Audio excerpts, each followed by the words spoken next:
Just gotta check. Is it live now? Takes a wee second for YouTube for some reason. Come on.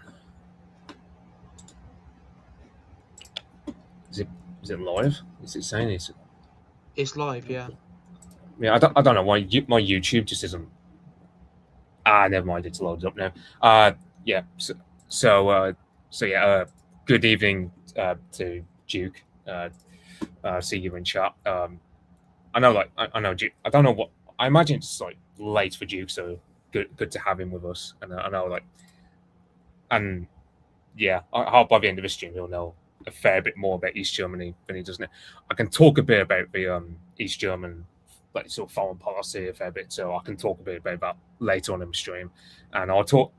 We'll AI and myself will mainly, I imagine, we'll mainly talk a lot about East Germany in terms of how culturally different it was from the West, because I mean that's one of the main focuses of this stream will be about for sure, because it's very interesting how, for example, the East German areas, they largely vote very right wing, whereas the West part of Germany just seems to be built of no hopers, basically, and there's a lot of differences between the East and the West, which I'll the stream we'll get into. I don't suppose you want to introduce yourself, AI, before I play the music. Oh yeah, I'm AI Shiatorial, known as William Grenville. I usually stream with on Iron Duke's channel, my channel, and usually I think Mitch, you've been on my channel a few times as well. This is the first time I think I'm on your channel. So yeah, that's me, and I'm looking forward to discussing this. I have a stream on my channel already with Cringe Walker a few years back, where we actually did a stream on East Germany, mainly like the East German military, but a bit about Erich Honecker. I think it was more about Erich Honecker, to be honest, and towards the end. But yeah, it'll be interesting, this one, because we'll talk a bit more about society, delve into like the military, but also the sort of ethos of the East German state. Yeah. So as I usually do, I'll link, because for example, there's a book I read earlier today that I'll link in the comment below, and I'll also link AI Shortori's channel. I know pretty much everyone sub to me probably is sub already to AI Shortori's, but I'll do it anyway, even if it's redundant or not. So I'll link his channel below. So without further ado, I'll link me music. No, it's just like the East German anthem. So without further ado, I'll play it now.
Yeah, so that was the East German national anthem, which I know in Germany today they've got you have a Deutschland über alles song, but for gay reasons because of denazification in a way that never happened in the East to the same extent anyway, uh, for obvious for reasons we'll detail later.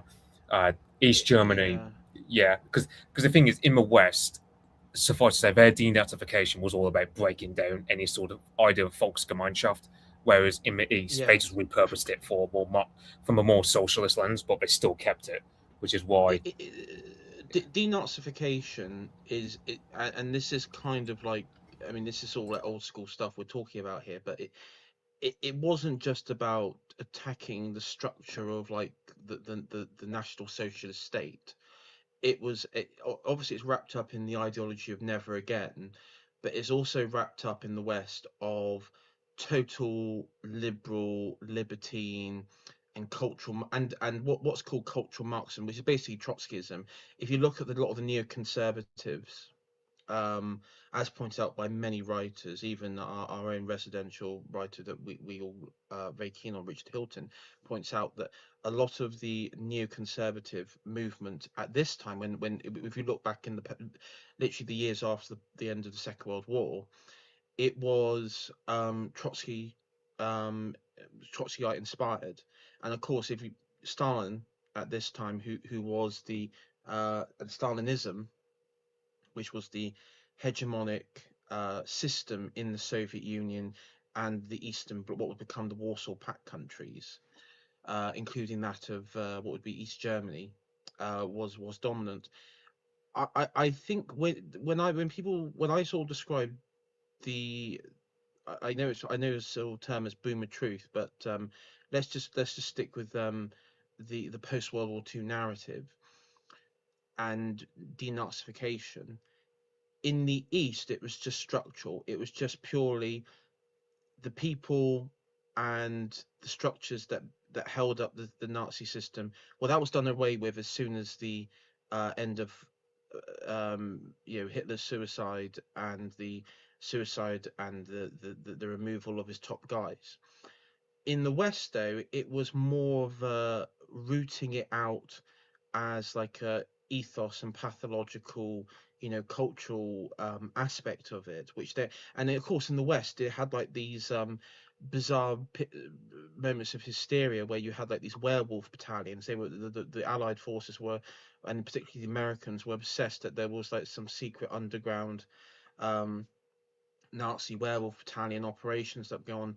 Now, there were odd occasions of where a mayor in Bavaria was killed, and supposedly there was bombing, but it was never proven. And to be honest, there's not really any significant evidence to prove that there was. I mean, of course, you did have still like sympathizers and diehards, but it, it because of the total destruction of Germany in the wake of 45, there really wasn't much in the way. There was just a total power vacuum, and of course, in the East, that was filled by Stalin and the Soviets, and in the West, it was filled by the United States, Great Britain, and France.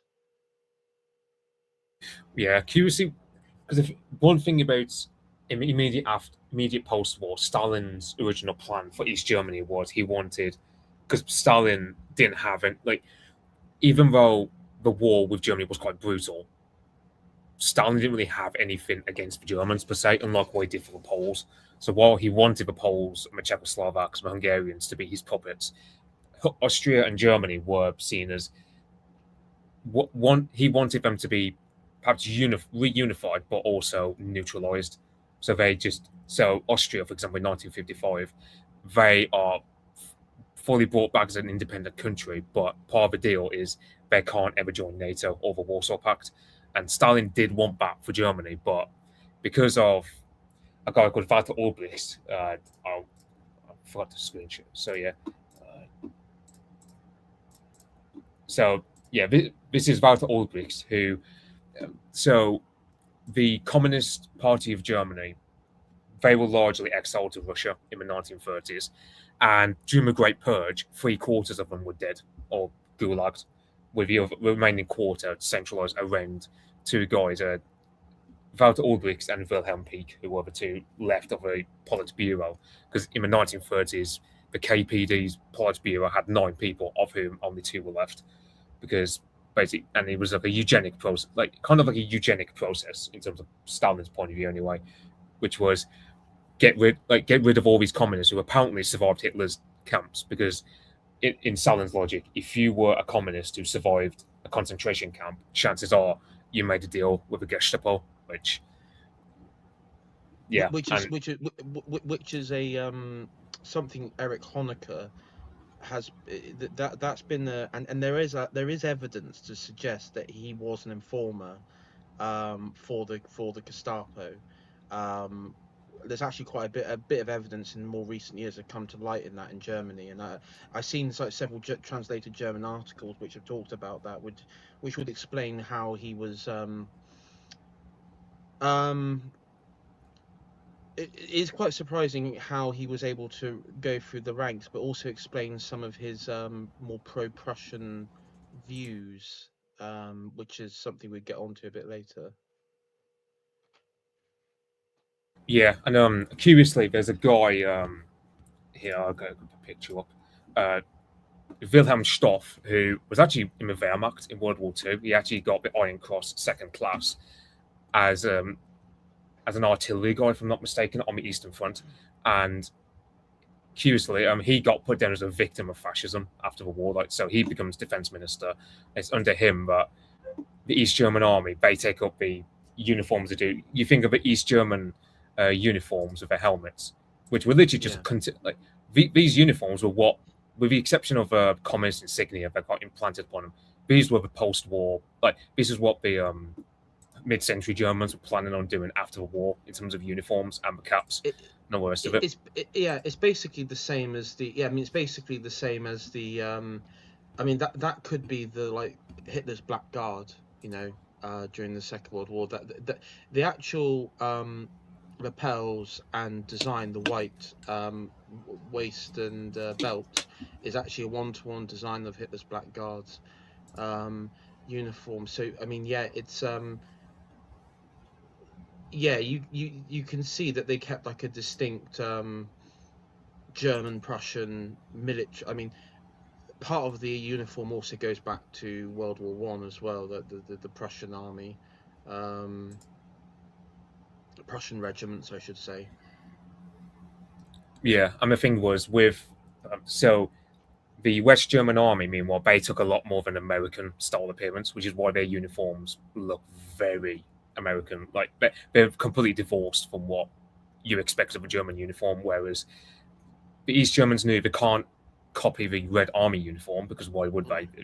It's a Russian tradition, so they go ahead with this. And suffice to say, yeah, and you also have the Grenztruppen here, the border troops, and then you've got these guys here called Kampfgruppe, and it's curiously when the Berlin Wall was built up, they had to use Kampfgruppe because they can't use the army because that would give off because you just had the Cuban Missile Crisis in 1961. They didn't want to kick off potential World War III over building the Berlin Wall, which really both sides agreed had to happen. Like, I mean, JFK did the famous speech and all, but Adenauer and Ulbricht both understood the Berlin Wall was inevitable because East Germany was bleeding a lot of professionals, and it was just too easy for espionage to happen between West and East with Berlin. So that's why the Berlin Wall got built, and neither side really had a problem. And it was more the Germans that made sure Germany was divided rather than.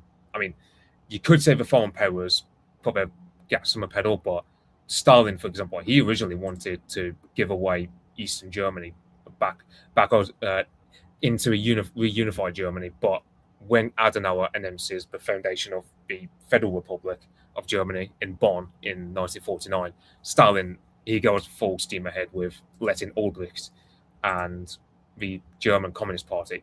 At this time, you get these two guys, Wilhelm Pieck and Otto Glotterwohl. Glotterwohl is I suppose you can say he's like an East German Andy Burnham. Like he's very much of a social democrat type who basically is massively hard. Who's also buddies with the communists, and they agreed to unify the Communist Party with the Social Democrat Party in East Germany, which is why you get what we call the Socialist Unity Party Yeah, of East socialist Germany. unity. Yeah, yeah. Yeah, and of course you got Erich Honecker here, who he actually leads a youth wing and very successful at it. I mean, he does one stupid stunt in 1950, I think, in the early days with because the border was porous. But other than that, very skillful youth leader. He understood that uh, if you have a military, like basically, it's kind of like similar to the Hitler Youth, but structured in a very communist way, and that was able to get the youth on side, that's why Honecker, over time, he gets into such a position that he's naturally seen as the successor to Albrecht later on in the 60s, and as would His, yeah, the East German Andy Burnham. um, a bit like that, isn't it? yeah With Honecker, his communist, his socialist and credentials were questioned by many of his comrades, mainly because of his attitudes towards um, the Lutheran Church. He wanted to actually like, and this is something I talked about in the previous stream. Erich Honecker, and I did. It's kind of like, like perestroika. This is his set of reforms towards the like latter half of the 80s, so towards the end of East Germany's lifespan. He wanted kind of like a trad version of this for Germany, and it was about unifying the Lutheran churches in East Germany. He even put forward an idea of having it as a state religion, like a communist Lutheran church. That was one proposal put forward. Of course, though, the Lutherans, unfortunately for him, the bulk of the Lutheran Church and its movement were mainly in West Germany, dominated by West Germans, and also it was used by West German and ally Western power intelligence as a way of probing East Germany. A lot of the demonstrations in like Dresden and Leipzig in the 80s were actually orchestrated through the Lutheran Church, because even though even today it's quite atheistic, it was still within like villages and towns a very you know domineering factor, especially during, because I think in the I can't remember which year, but it was the anniversary of Martin Luther, so there was kind of like there was a big, and of course there was a big yeah, big I think it was deal. 1981, 82. I think it was because it was because they based it in I think it was Wittenberg, where he famously put his 95 theses. And they actually named the city for a while Lutherstadt, because the East German authorities, they, in the same way what they do with Friedrich the Great and Bismarck, where they adopt the Prussian kingdom Yeah, as a symbol of proletarianism and as a symbol of progressive change and so on. yeah, They also see Martin Luther as also a symbol for that, because they say like because I mean John Curler, he wrote a book about how the communist spy agencies massively tried to infiltrate the Catholic Church, and Honecker, even though he was from Saarland, which is a Catholic part of Germany, I think he was an altar boy actually when he was young. So yeah, he had a similar upbringing to Stalin in terms of the Christian upbringing, but Honecker saw the Lutheran Church as more a natural thing for Germans as opposed to the Catholic Church, whom he saw as yeah, too yeah. welding element. Yeah.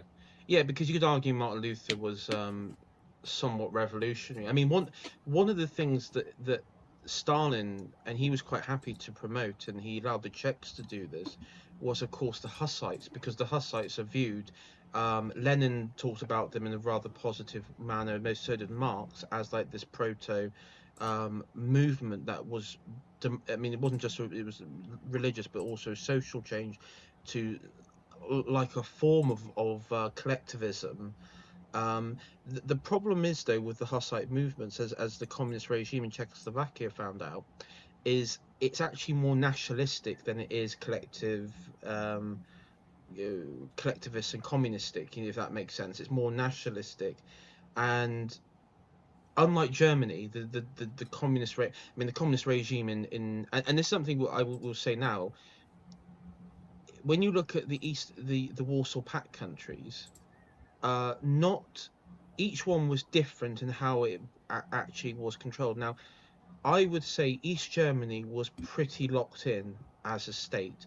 It did have, like, I think in '53 there was a series of uprisings and demonstrations that was crushed. But then, and same in Hungary, of course, you had the one in '56 where the tanks went in, and Czechoslovakia in '68, and then, of course, in Poland.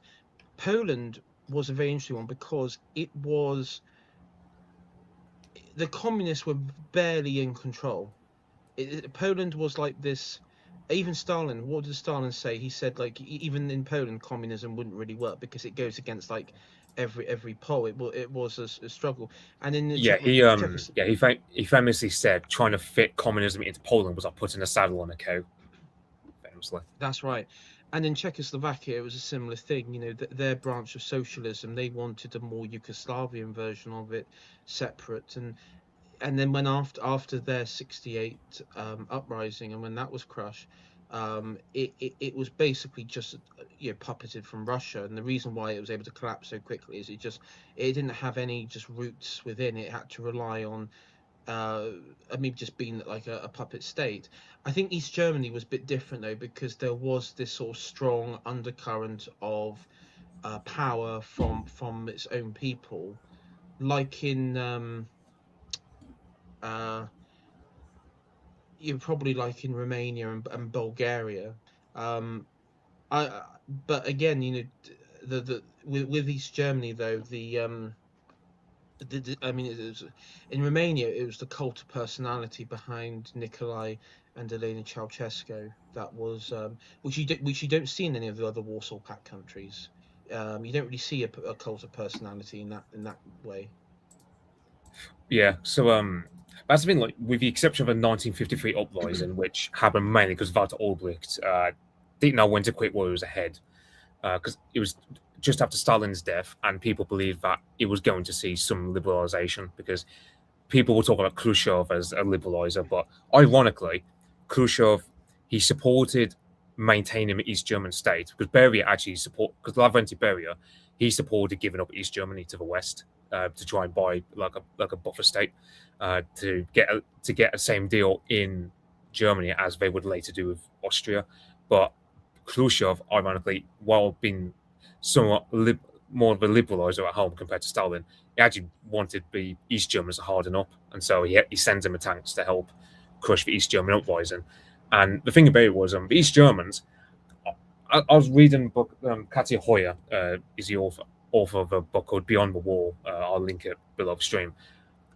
When you read that book, you really come to realize, yeah, it's definitely true. Like it was probably the most best administered communist state outside the Soviet Union, and they really made a good go at it, notwithstanding their issues. For example, East German economy had to constantly deal with reparations for the Soviets because the Soviets were demanding reparations. The West wouldn't pay up, so they had to loot it from the East. And bearing in mind that East Germany was largely agricultural in the early 1950s, they had a lot of difficulty trying to get industry back up.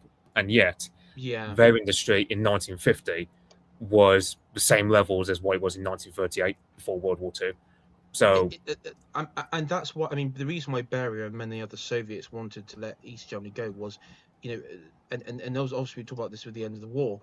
Like Berlin was decimated. I mean, you just look at clips of Berlin after the war, and Leipzig, Dresden, Potsdam. All of the East German cities and countryside had been decimated one way or another through the fighting through the war, and you know well into the '80s. I can speak from this from my dad, who was stationed in West Berlin, and he said that even when he looked out on the east, you could still see like parts of the city, or he used to see like parts of the city where it'd been bombed and the buildings were still derelict from the war. So that's like 40 years later. So I mean, there was obviously work done, but the problem is, I think for a lot of Soviets, it was, do we have the resources, manpower, and the ability to, you know, actually like repair these countries and everything? And I think probably I think for Berier's thinking was, well, we've got like this this country where there's this massive brain drain going on. It's decimated from the war. Do we really want to invest in it like this? And I mean, of course, there was some investment, but even to this day, when you look at income and everything, that there is like this disparity between East and West Germany today. Um, Yeah, I'm thinking about West Germany was they had it on easy mode compared to the East, where they've got the Rhineland, the Saarland. They've got they don't have to pay reparations to the West. They get Marshall Plan, and also they've got. It's worth noting that some people might. But there are those that say because the thing with the Soviets was on the ground, the Soviets who dealt with the likes of the Socialist Unity Party, like a guy called Tulpanov, who was a guy in charge of what we call SMAD, which is basically Soviet Military Administration of Germany, the meaning Deutschland. Uh, he was very much in favor of the East German state being formed up, whereas over in Moscow, different story. But as later Soviets like the KGB and especially someone like Vladimir Putin, and you can find these in biographies of the man, there was a great deal of respect for Stasi because they were seen as the most competent agency. There's a lot of respect between the Soviets and the East Germans to a point where Putin actually, I mean, because if one were to ask Putin, what did you think of working in East Germany, he would have a positive opinion of the East Germans because there was a great deal of respect.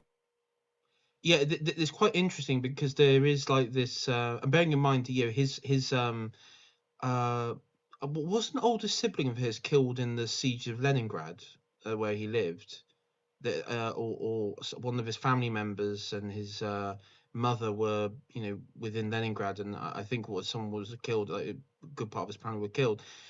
But yeah, he had this great respect for the East German um, state, and it's also worth noting that I think within the German mind, they are sort of best suited to totalitarian systems, whether that be an imperial system, whether that be national socialist or communist, Marxist. Um, and I mean, I get the feeling today in today's Germany, the liberal system, it's there's even like they're even managed to have within a liberal system one of the most totalitarian systems as well. Um, Yeah, I think it was AJP Taylor who famously said the Germans are known for ideology maxing, which is if they take an ideology, they have to follow it to its ultimate conclusion. So you take yeah, something like communism, they'll go full steam ahead with it. And I would with that, say, yeah, but East it's Germans, they were probably the best governed because you look at Poland, they're very half hearted, they didn't really like it. Hungary, they had to be really soft with it after 1956. Romania kind of had Ceausescu kind of had to be a bit rebellious at times. And Bulgaria, I mean, Bulgaria was pro-Russia because that's culturally what they were. They're known to be quite but they were Russophobic quite historically. they were quiet though. They were kind of quiet because they were tucked out of the way of the West. I mean, the nearest Western power that that they had around them, I guess, would be like Greece, maybe Turkey, but not like an immediate threat or something. So they were kind of like tucked away. Um, but yeah, I mean, Romania. I mean, Ceausescu. He criticised the Soviets for sending in tanks. He was seen as a bit of a rebel within the Warsaw Pact countries, and a lot of Thatcher and Reagan and prime ministers before them in the state, British and American state, would communicate through him through Ceausescu, through the Warsaw Pact, through him, because he was seen as like the one reasonable one you could deal with. But I would say probably if you were talk like the most brutal, I think Ceausescu was the most like brutal ruler of the Warsaw Pact countries, even comparing it to say um, probably even more brutal than latter Soviet Union. I don't know. It's the stuff that you hear about what happened in Romania during the reign of Ceausescu. I mean, it was a tough system. It was definitely a tough system.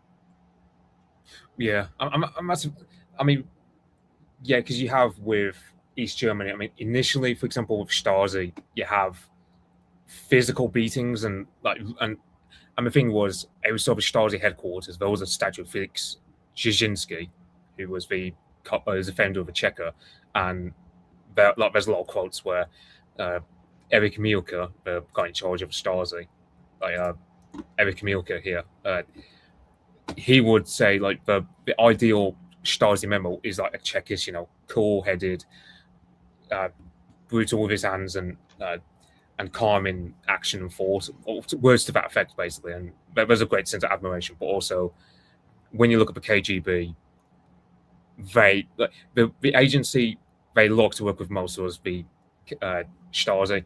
I don't think there was much of a respect for the Securitate of Romania because I can't remember where I read it, but some of the KGB guys they say the Securitate were too.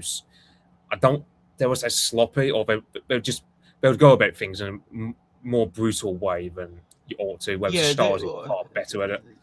they were prone. I mean, the Securitate was kind. I mean, the Stasi acted as like they were like the state secret police. The Securitate had a military and police wing, and even like an administrative wing. So they were kind of like imagine like a commissar body. I mean, you had Securitate that would manage parking fines. That's kind of how mad it was in Romania, and I mean, they were incredibly ruthless. They would send people to you know uh, uh, labor camps or imprisonment, um, or worse. And you'd have like beneath the police stations, you would have like these interrogation rooms and everything. And it and then you have like the more sinister bit, which was the orphanages, where the mothers would be threatened, families to be ripped apart.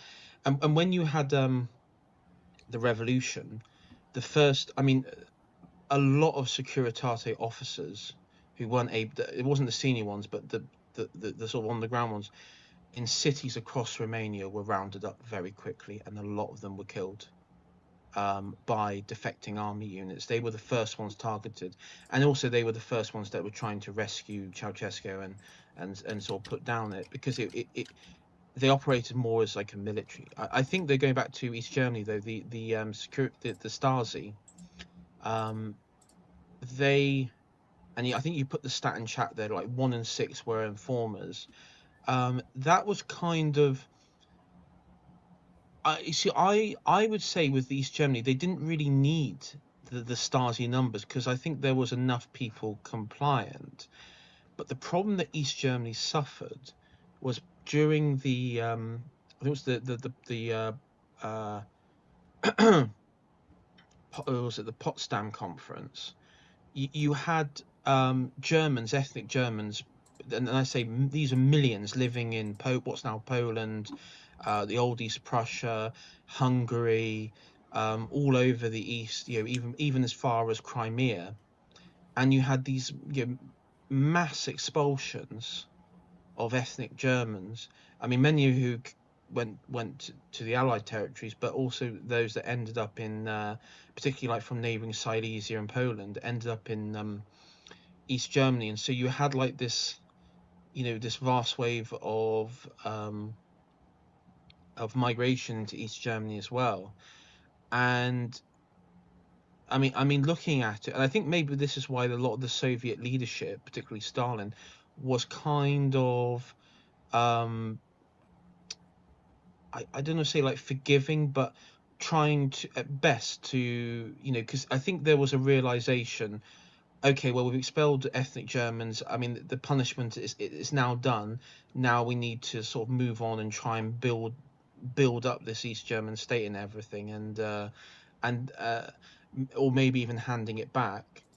But to be absolutely honest, I don't think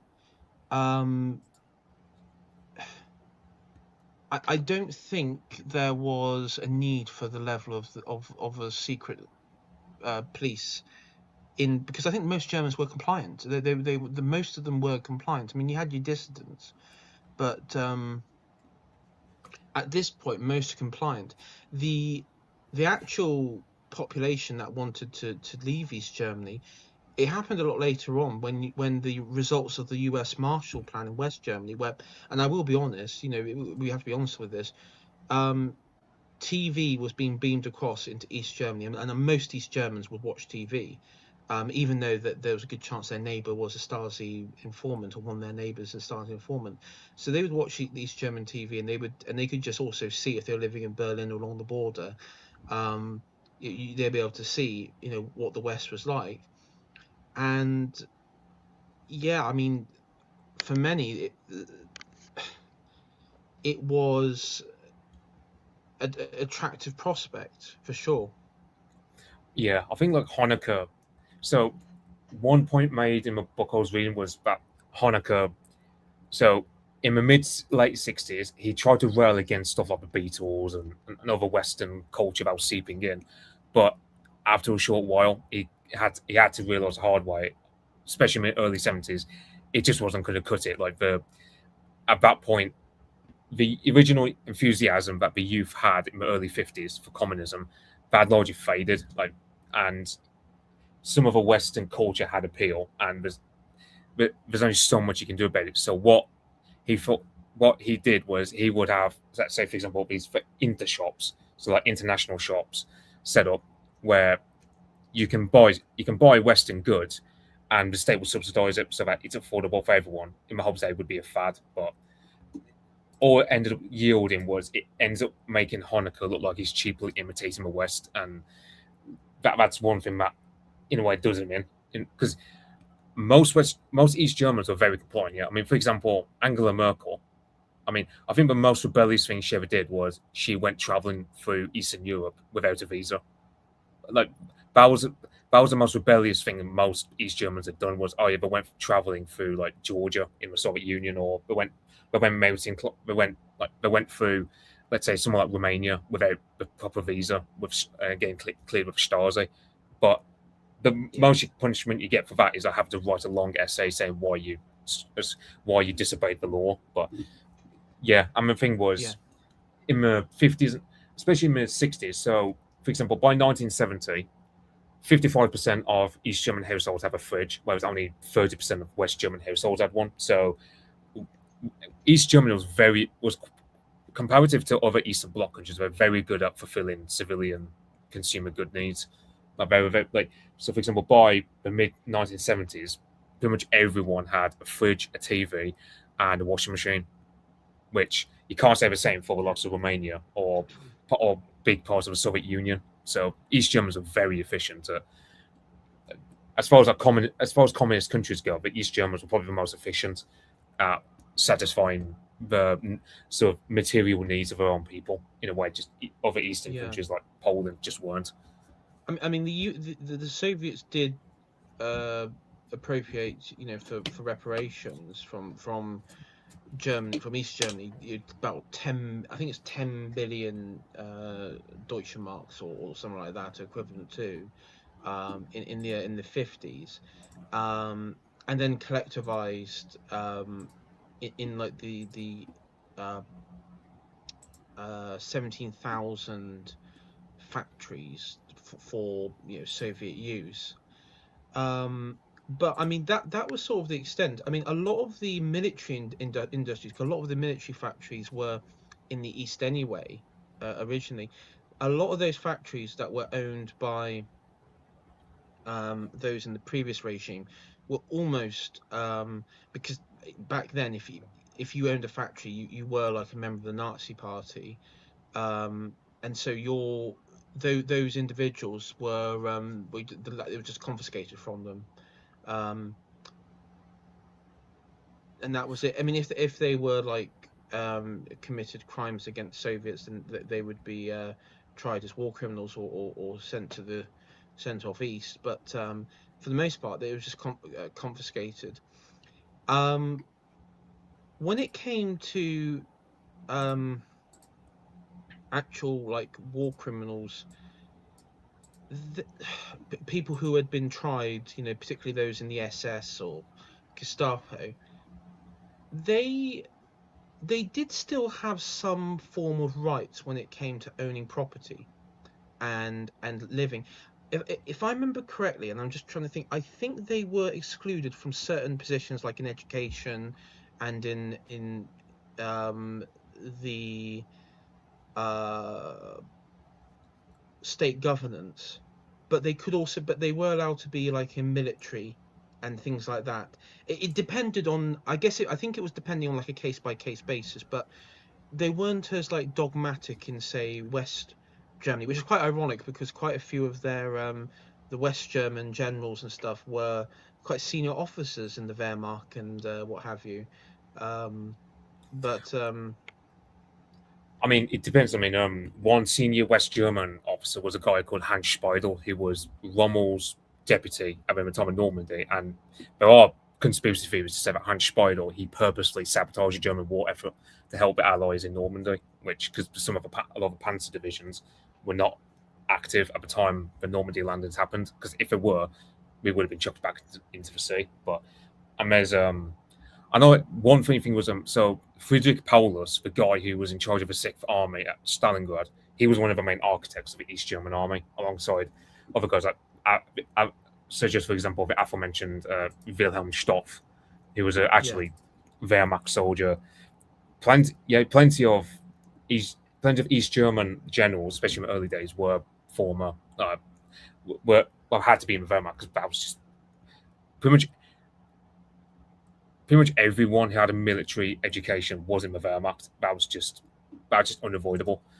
In the same sense that one thing the East Germans had to struggle with as well, because in the West you have what was called Operation Paperclip, where the Allies take over loads of West German experts for their nuclear programs and such.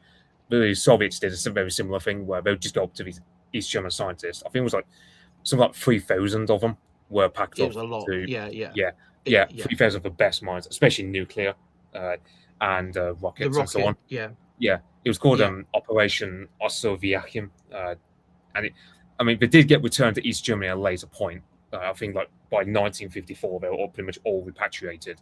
But yeah, for the first few years, East Germany had to struggle with reparations. A lot of the best people either going to the West or going to the East, and yeah, and even despite that, as mentioned, they were able to recover on an industrial level by 1950, as like to the same levels as before the war. So, because the Yeah. people were extremely hardworking, I think like 1/4 of East Germany's population were Eastern refugees, like they were forced out of Poland, from the Baltic countries, uh, from part, also some of them were Volga Germans that Stalin suspected, and they were shipped off to Germany as well. So that's also another thing. But uh, so yeah, a quarter of East Germany's population. Yeah, I mean, yeah, you didn't really have a Berufsverbot, as it was called in West Germany, where if you were a member of a Nazi party, you were barred from professions X, Y, and Z. In the East, it was a lot more sort of. It's like, for example, the SED. You did have plenty of parties that did exist, but it was kind of like a uni party. So if you were a member of the Nazi Party and you were, let's say, a middle to lower official type, as long as you respected the party line, you you didn't have much of a problem. It was only the higher, like Yeah, higher it hierarchy. what they didn't want to organize like I mean you had like a party in the 50s. You had before you had like the Socialist Unity, you had like various, you had like, obviously the official party, but you had other like Marxist Leninist parties, and there was one that was popular among particularly those who arrived from uh, Germans living in Poland, called the National Front, which was obviously, it bears no relation to the British version. It was a Marxist-Leninist party, um, and they were um, most of their membership was former National Socialist Party members who then joined up and formed like another rival party. And what's quite interesting is the Soviets were not really bothered by it. There were people in East Germany a bit concerned that there was actually like a movement, a sort of like a vanguard party made up of former Nazis, but the Soviets would rather that they were rather the attitude was, well, won't give them any significant power, but we will allow them to just permeate, because it most likely was infiltrated by the Soviets anyway. But the way that they dealt with denazification was, I guess the attitude was to tell the East German population, like, listen, if you have those views, just keep it to yourself in your home. That's kind of Yeah. just how it was. The West Germans actively pursued people, even whether they were by themselves in their home, who still held positive views. East Germans, it was just like, just if you went on the street and said it, yeah, you'd be carted off. But anything else, now it's not our concern. Yeah, because of course, especially with the youth, Eric Honecker, he basically just gave them an outlet to be. Uh, he gave up the youth a wing to be an outlet for all their like passions. Because after the Hitler Youth was gone, they needed something to organize around, and Eric Honecker organized that. And basically, aside from the uniform changing from a white shirt to like a blue shirt, yeah, you had uh, hold on. Oh, so, I don't know why it won't let me screen share. It says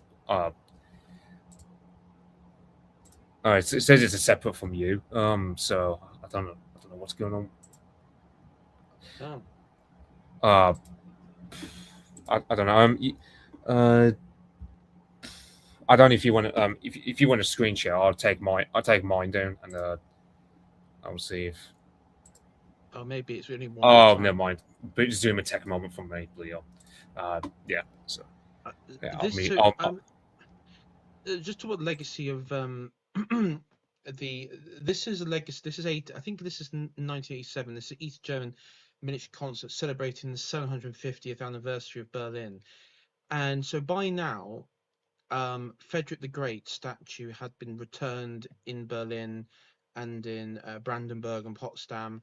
And these are quite massive statues. And the regime, which had been somewhat hot and cold of actually going into German history and Prussian history, with this they sort of go straight in. Um, and in some ways they go, this is at a time when this happens, you've got students in West Germany rioting and demonstrating and saying how the presence of a West German military is evil, colonialism, all that sort of nonsense. And I'm not saying that you didn't have like that sort of anti-colonial attitudes within the communist East. You did, but there was like this sort of true form of German identity being expressed here, that that's something we can't ignore. I'll just play a bit here.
So I'll just pause that there quickly.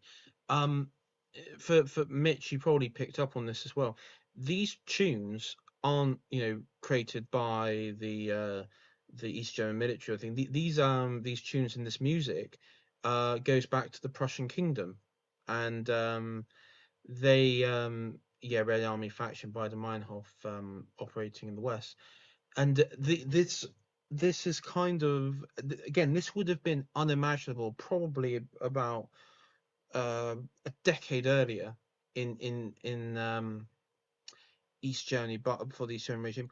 I think they even like adopt sort of like clothing, like very traditional clothing. Here we go, like the regional clothing, which again you wouldn't see this in this sort of level of promoting traditionalism.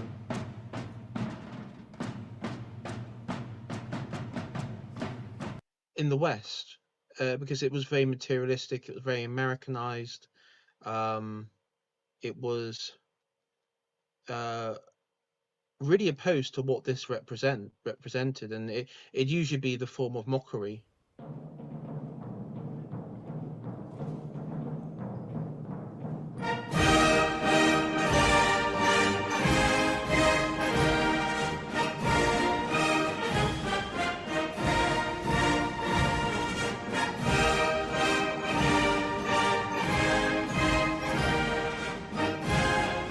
So this is the section of the Prussian where they actually dress like 19th century Prussian soldiers.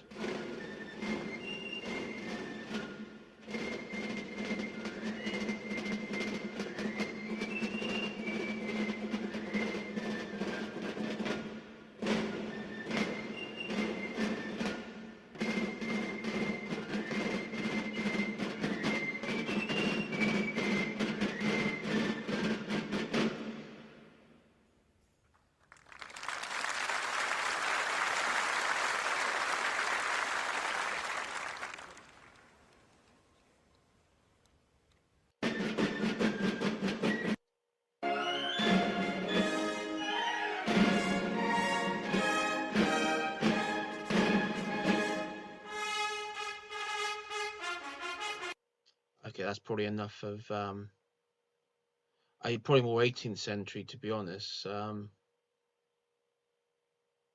Yeah, because I mean, with the Tricorn and the Bowles particular Prussian army of this, that would be more like Frederick the Great's time, like 7 years war kind of time. But yeah, like, I'm at to think also like you can see with Bowles other like more medieval looking outfits, as Richard Hughes would say, that's more like a Landsknecht, which is sort of like the German like I don't know. I suppose you can say a lot bit like English, like the German version of Billmen. Like you think of like the English knights from Hundred Years' War. That's kind of, but Landsknechts are more like 16th, 17th century, like more like 30 Years' War as well as uh, try, trying to. Sure, I'm trying to think. Another thing they celebrated when this time. I'm trying to think, because there's a tune in that video. There's Wir sind there's Gaia's but basically, it's a reference to Florian Geyer, who was very much of a sort of he. I don't know, like I can't I'm trying to think of like yeah, this and this like it's towards the earlier yeah, there's we are Geyer's Black Riders because a guy called Florian Geyer. I'm trying to think of an English equivalent. I'm trying because he was kind of like a Wat Tyler, but if Wat Tyler was a sort of noble knight, if that makes Yeah, sense. So Flavian Gaia, he stuck up for the peasants, but he was of course of a noble background himself. yeah.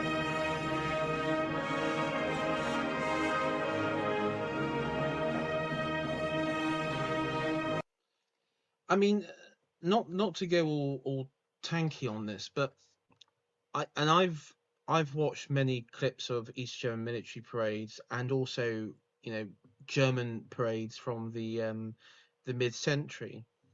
Now both of them, I'll be careful because obviously this is your channel, Mitch. Both of them are very vitalistic, very much draw on sort of a raw emotional German passion on to some degree. But one thing I've noticed with particularly with the East German is it is slightly more traditional.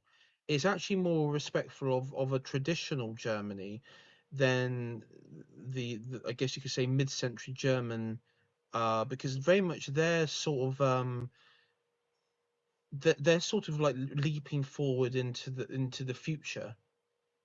Um, with East Germany, they are sort of harking back to a past, and in some ways, and I think maybe for most contemporary thinkers, they'd probably say that they would argue, and it's actually the other way. The German, the East German, sorry, the mid-century German reached into the past, and then the East Germans were focused on the future. But when you look at this, it is kind of just reverting back to the past. Now, of course, I mean they're celebrating the 750th anniversary of Berlin, but for Honecker and the other German figures in the state at this point, the only way they can reconcile a strong enough identity to compete with the West Germany and other powers is that they have to find identity, find an identity among themselves, and the only way they can do that is going back, to Imperial Germany, but also to Old Prussia.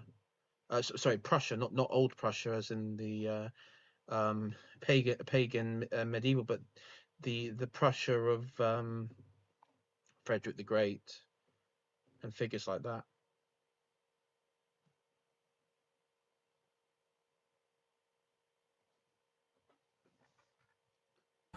Yeah, sorry, pause there. Just typing some in chat. Yeah. So yeah, the thing about, I mean, you can find another popular music. Three renditions I can find of it is Yorkshire March, which is like an old Prussian tune that Beethoven composed in 1810, back to the Napoleonic Wars. You got Dessauer March, which that goes back to Frederick the Great, I think. Like Yeah, such a yeah, it's this one here.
I mean, that's very true, Richard.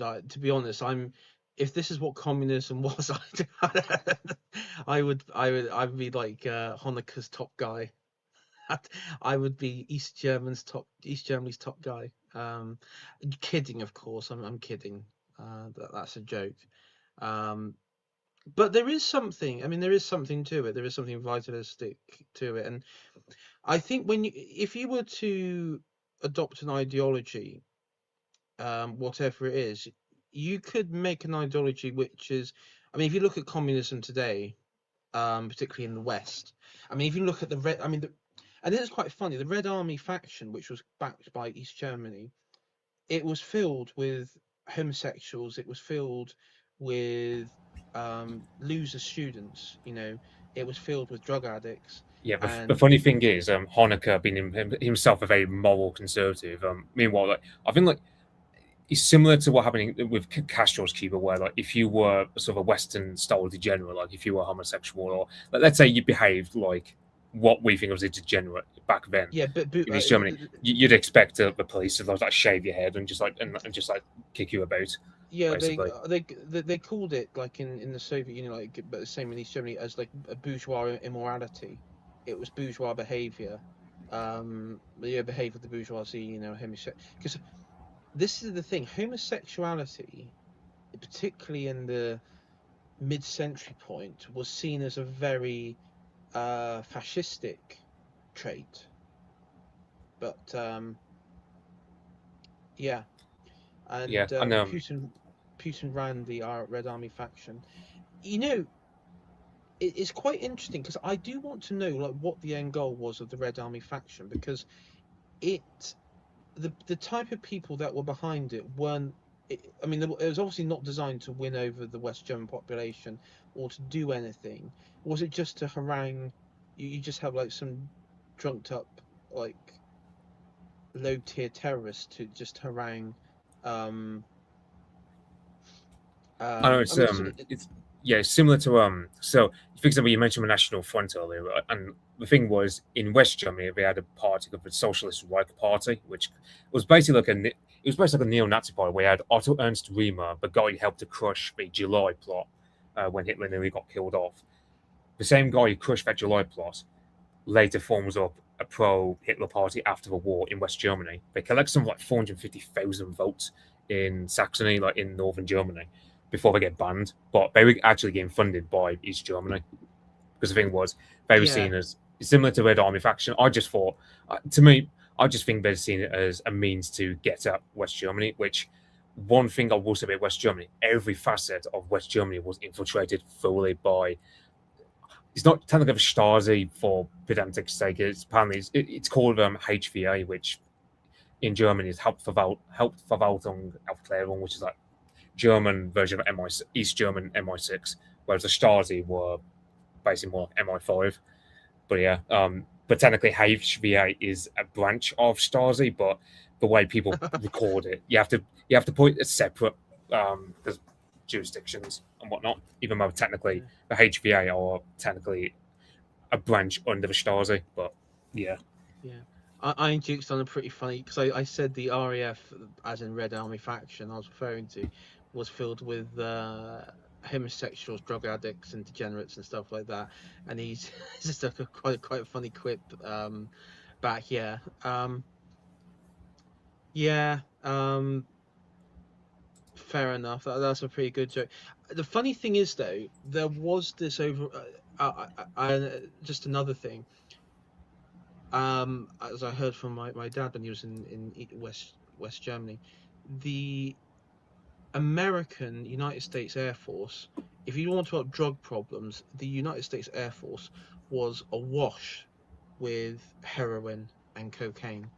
There was um, the Americans had a real big drug problem in West Germany, on their bases. yeah, I know.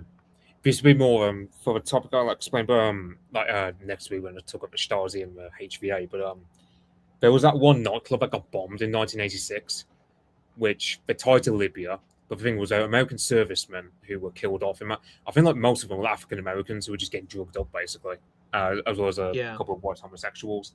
So the Libyans do, and that's why famously Reagan bombs Libya for a short while back in yeah, 1986. Was but I forget what it's called now, but there's that German TV series called Deutschland '86, which actually does show because the thing was the guy in charge of the Stars, Eric Mielke, he had a soft spot for the Libyans, even though one of his guys, whose name I'll forget, but I'll remember it for next week, he was in charge of what's called Kampfgruppe Ausländer, like the task force tasked with screening foreigners.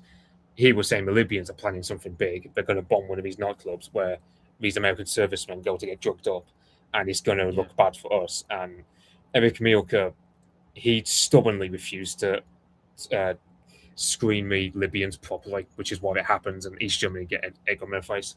And Honecker, of course, he was not too happy when it turns out Stasi were linked to the Libyans. All of that. No, I mean, the East German military would also. I mean, because Jukes mentioned it a while back in chat, but you had the East German military would export their figures, advisors and officers into conflicts in Africa, with the Marxist groups in Africa that Duke was fighting when he was with the South African Defence Force.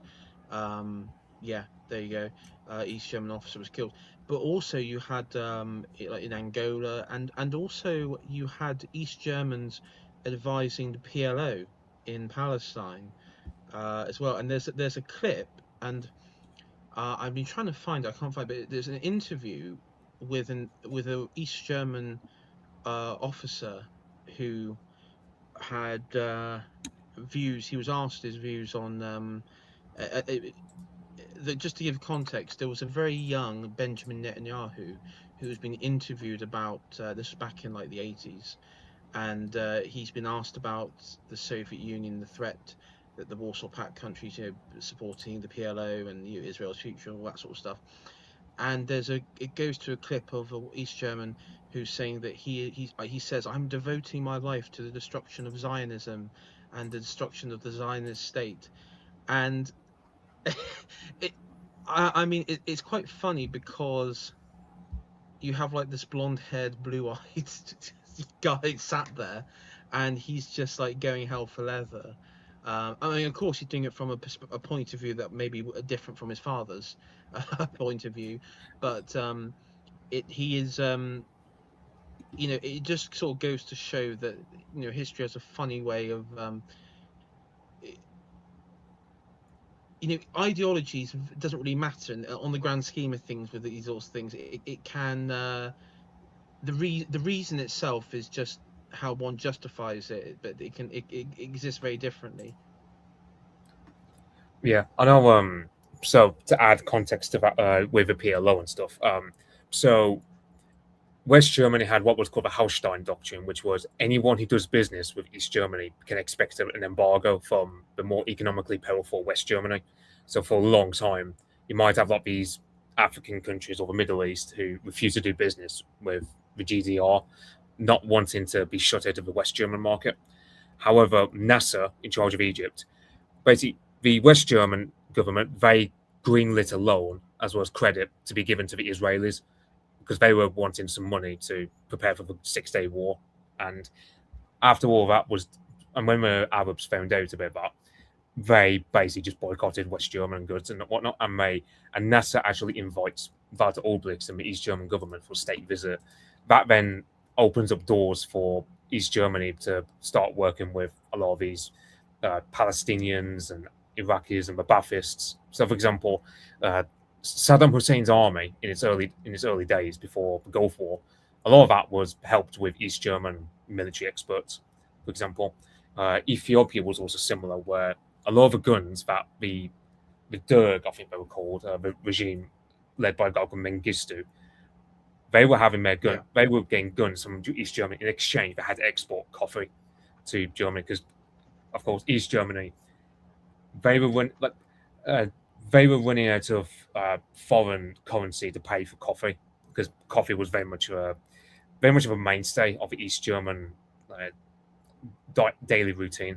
And we couldn't, basically, it's kind of one of the things where it's like the stereotype about British people with tea. You could say about the East Germans with their coffee, and the East Germans did try with ersatz coffee, which was they tried to do some local ingredients with it, but it didn't work. So they had to bring in coffee from. They actually built up coffee plantations in Vietnam, but by the time they were viable, it was 1990, and it was too late. The East German government had to dissolve by that point. But Vietnam is a coffee producing country because of East Germany, basically, which Yeah. is kind of So funny. And yeah, as for Angola, yeah, the East Germans were really balls deep with that one. Like they said a lot of experts. I think a lot of them were military engineers, mainly to help with the MPLA fighting against Jonas Savimbi, who was supported by the Americans. Yeah. Um, I'm just trying to think what. Oh yeah. y- Going into the 70s, like talk about another destructive force that the East Germans promoted, which, and you know, I will. This is one criticism I will give of East Germany because they allowed this destruct. They created this destructive force, and it still runs around Germany today, causing all sorts of problems.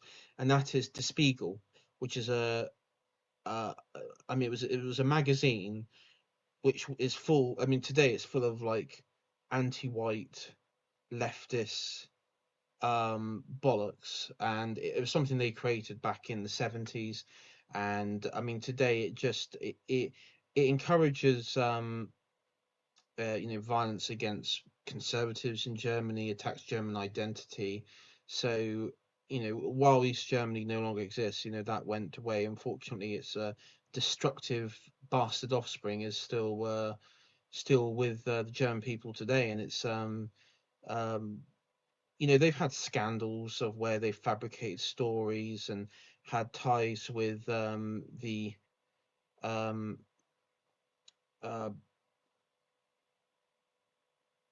what was the Red Army faction back in the day, but also um, they've also done a bit of the work for the Western powers as well. Like after in the like 2000s and stuff, they would fabricate stories about stuff going on in Iran. So it's an interesting outfit. It's all changed its function. Their master originally went and they they like to present themselves as this anti this sort of anti-American paper, but now they've sort of adopted all forms of Americanism, the Pride, Stonewall Pride, which is an American import, BLM, American import, anti-whiteism, civil rights, all forms of an Americanism. So, they are kind of just this, you know, Yeah, total it's kind of rag. funny how so the SED, like their successor is genuinely seems what is called today Die Linke, and Die Linke are like probably like they're basically like the Labour Party for Germany, like full of degenerates.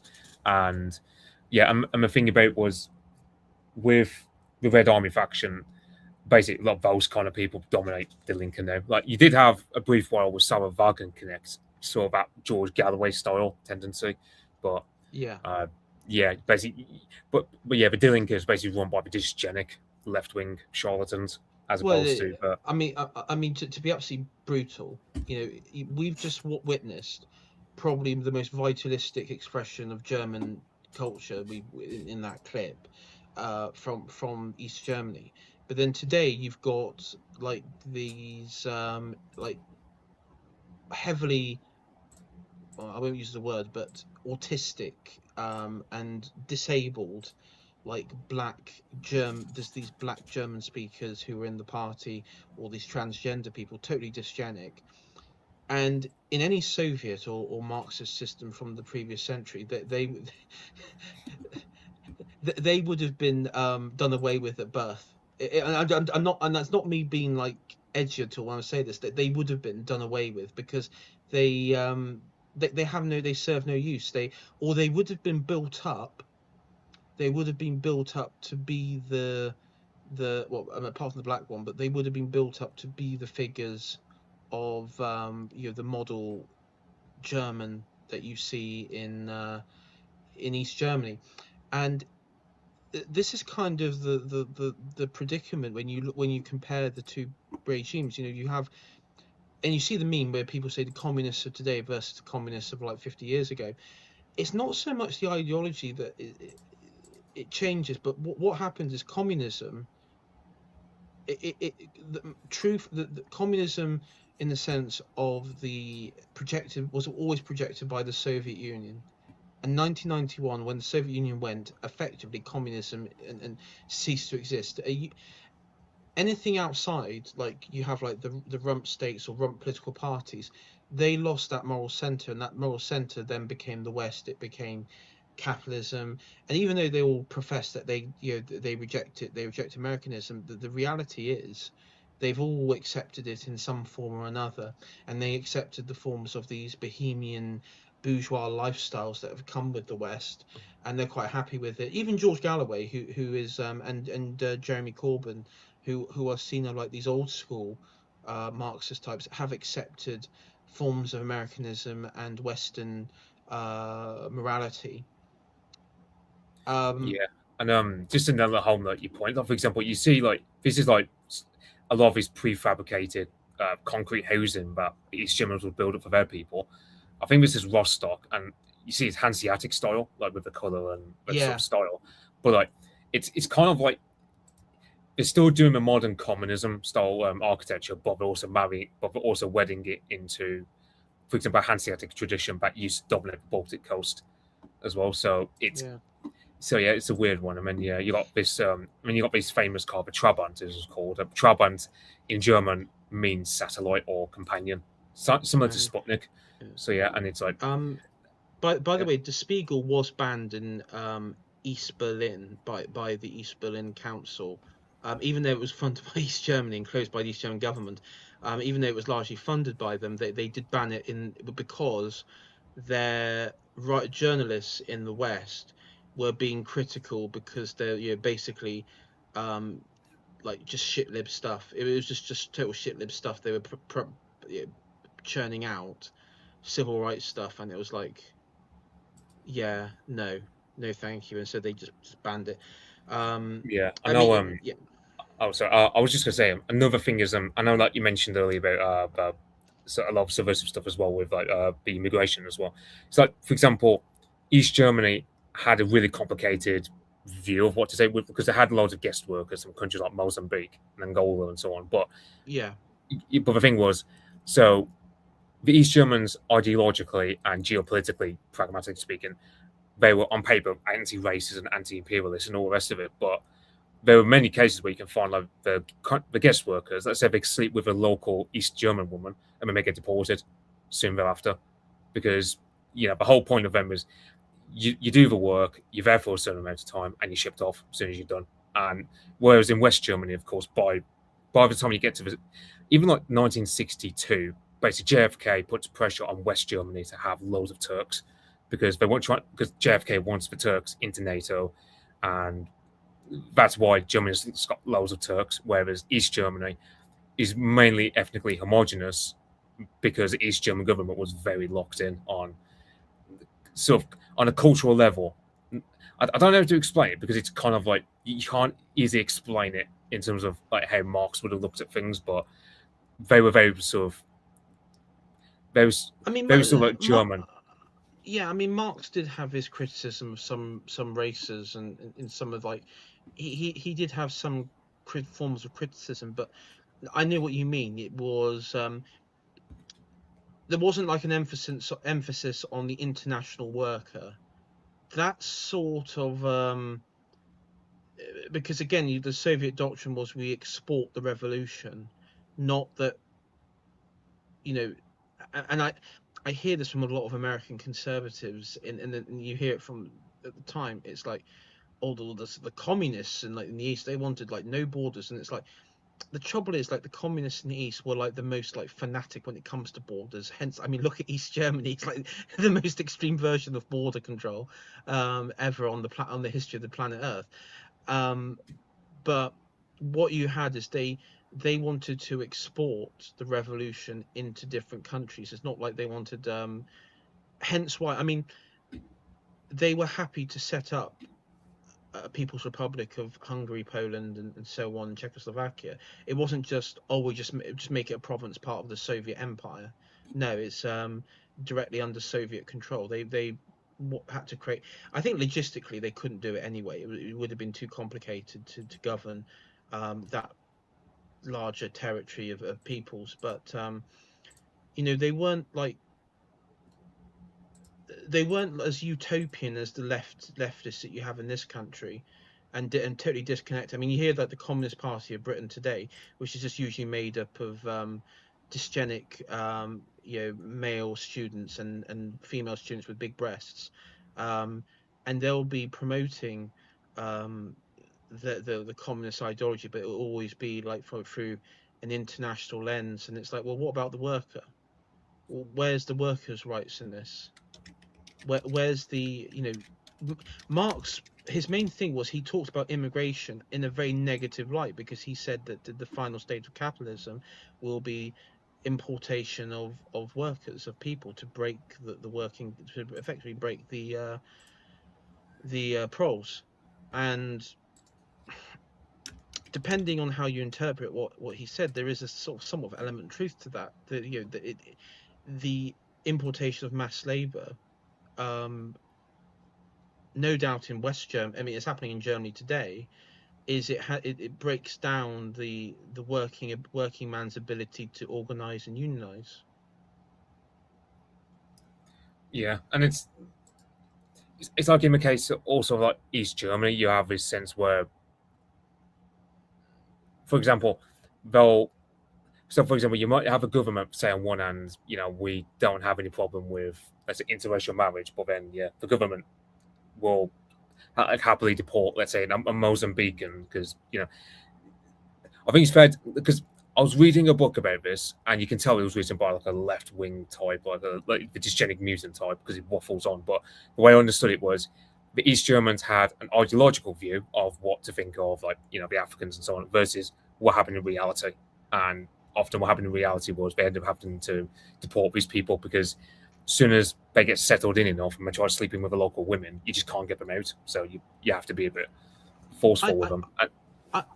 I do wonder, because a big part of the left in our country today, they're just like totally riddled with boomer truth World War II narratives, that they're just totally indoctrinated, that they're not able to think objectively when it comes to this sort of stuff.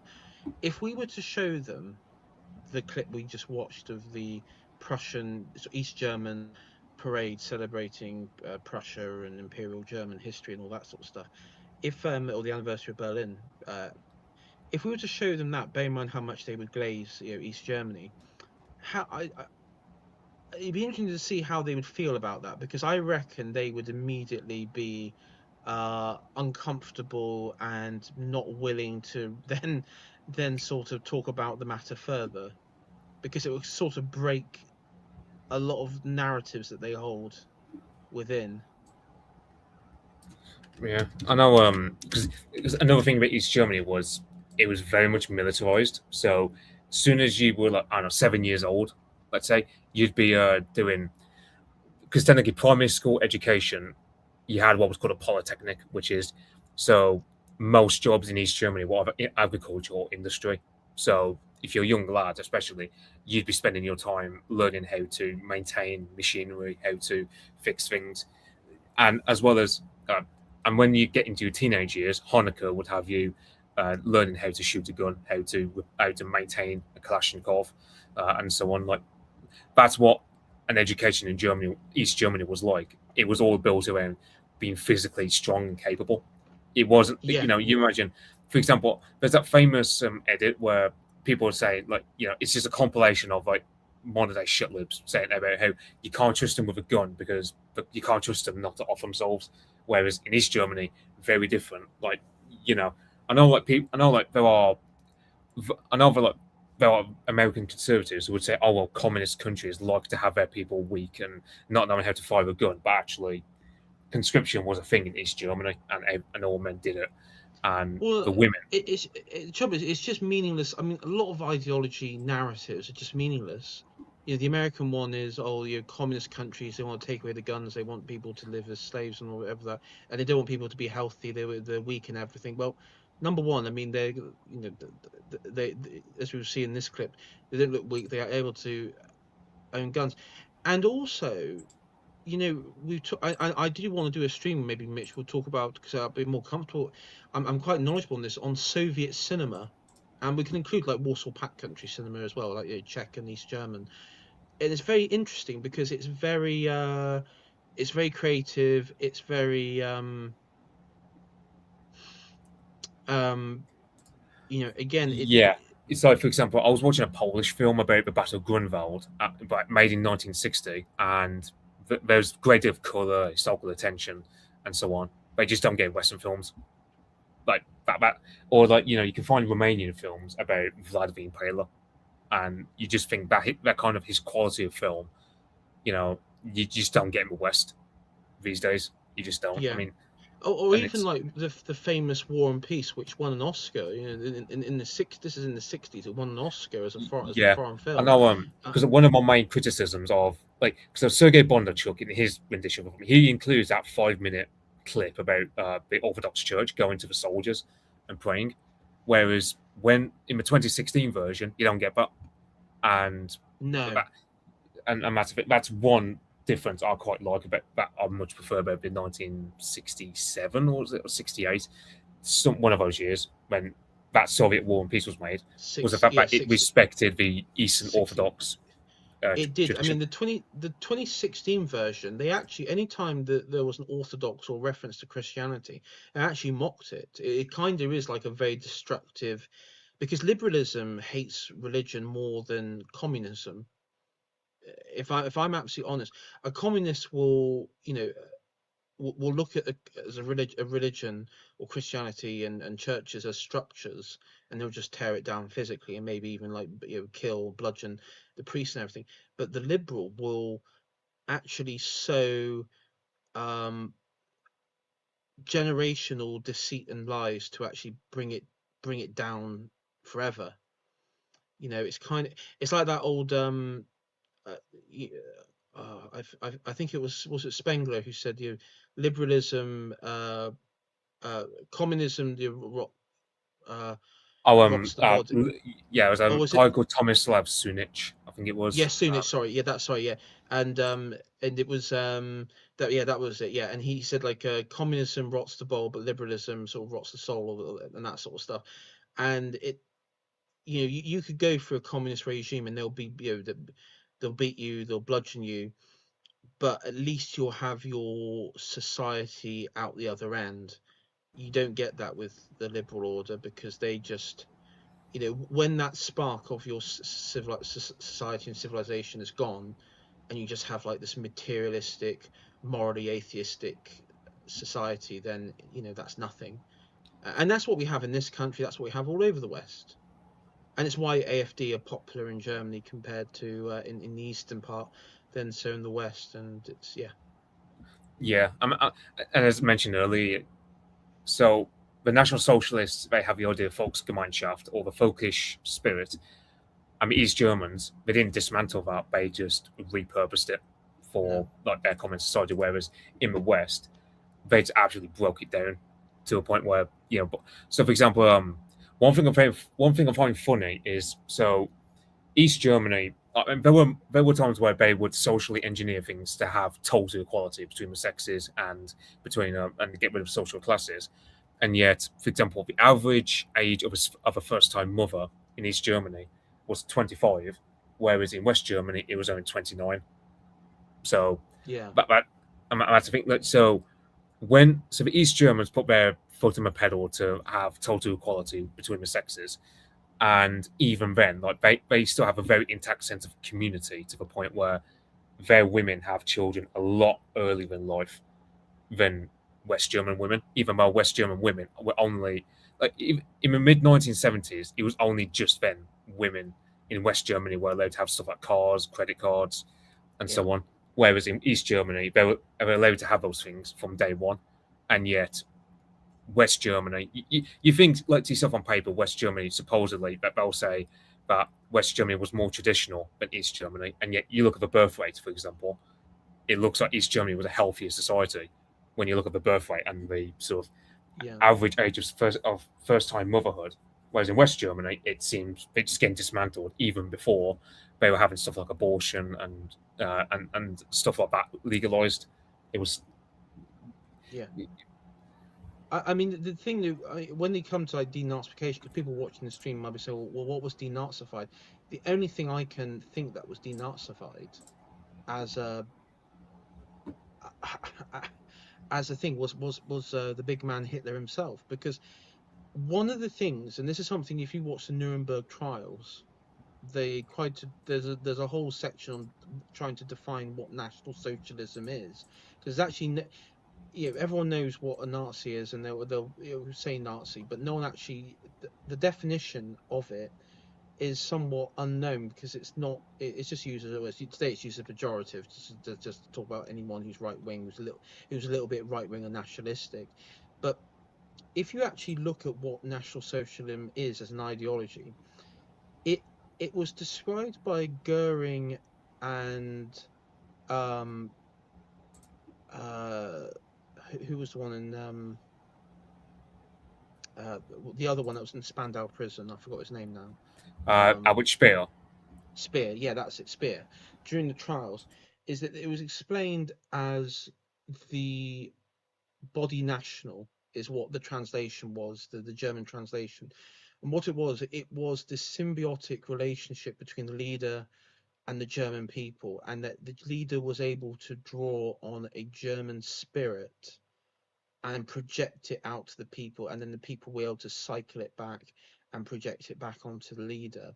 And it was this very, I mean, and you could say that's the quality of Hitler himself, but of how this relationship he had with the crowd one's masses. But that was kind of when people say what is National Socialism, that is effectively what it is. It's different to fascism, but at the end of the day, it is still like a postmodern movement, but that is the definition of it. And so it isn't collectivist because there is a strong hierarchy in an unequal thing about it.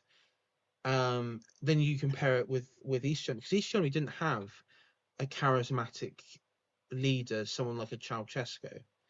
I don't think they would even be allowed to. I think under Soviet rules, I think given the denazification program, they couldn't have a Ceausescu figure. You know, if you look at East Germany, even with Honecker, everything was decided on the committee secretariat level. You had like these minister figures, and even Honecker himself. I mean, he wasn't much of a, you know, he had like he was charismatic, but even in his older age, he was rather he was a bit dottery. He wasn't like sharp or like just this sort of total charismatic figure that you would see compared to other Yeah, it's like leaders. yeah, it's like I know in the case of Walter Ulbricht, he had like an Upper Saxon accent, which the way I've heard it described by Germans is that basically imagine like a German Brummie accent, plus also the fact that because Walter Ulbricht had diphtheria as a kid, his voice was a lot higher, so he had like a comically high voice. Mixed that in with the fact that he was the kind of guy to ramble on. Like it's kind of like Stalin, where Stalin has his high voice, which you don't expect of a man going off reputation. But what the main thing is that Ulbricht and Honecker they're very good at organising things, and that so even in the absence of a charisma, they were still able to lead things because they just had really good organizational capability, and that's how they were able Yeah, to keep on. Yeah, I mean Mussolini. He had this. He copied the characteristics of a theater performer as like also like a carnival performer. Um, like, and Hitler was able. His speaking pattern was on par with an opera. Uh, like an opera performer. In many ways, when you look at fascism and National Socialism, it's actually just a form of art. It's politicized art in the way that or an art form of the liberal arts in a politicized presentation.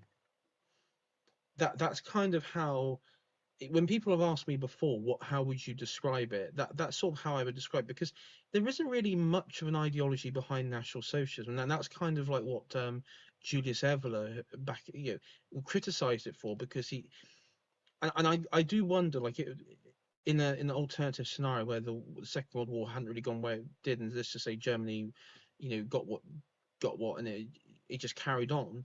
I think beyond Hitler's death, I think the regime probably would have collapsed in on itself anyway. I don't think it had that longevity. Um, yeah.